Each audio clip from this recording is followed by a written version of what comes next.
Now, Hollywood is bracing for a mega strike unprecedented in scale since the 1960s. The SAG-AFTRA union said its negotiators unanimously recommended a strike after labor talks with Hollywood studios collapsed.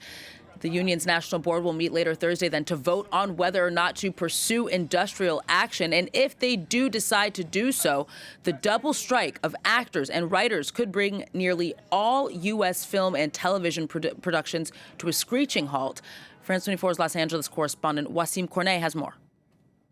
The deadline has come and gone, and so far we have not heard anything from either party, either the AMPTP, which is the American Motion Picture and Television Producers, the company that represents all these studios, or SAG-AFTRA, which is the actors union. I've been refreshing Twitter furiously just as I was before coming on the air, but clearly dozens of people waiting up past their bedtime, past midnight, to find out what happens at this midnight deadline. But so far we haven't heard anything.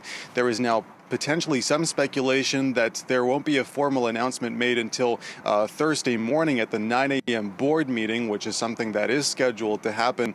Perhaps some of these people at SAG-AFTRA will decide to sleep on it. Perhaps right now there are some last-minute calls being made and some last-minute talks being made. It's not the first time that SAG-AFTRA has really taken these negotiations to the brink. I mean, just twice in the past decade, they had actually decided to extend those talks just like they did this time around, and then they were able to strike a deal in the 11th hour. So perhaps we might find out in the next few minutes, in the next couple of hours, that there was in fact a deal that was struck. But it has to be said, I mean, the environment these past few days has really not been conducive to any sort of calm negotiations. It's really been a nasty past few days, especially just the past 48 hours, actually. There was even a federal mediator that was sent to Los Angeles to try to find a deal, to broker a deal between the studios and the actors union. That news was leaked to the press. SAG-AFTRA came out and said that they were very unhappy that information was leaked, and that they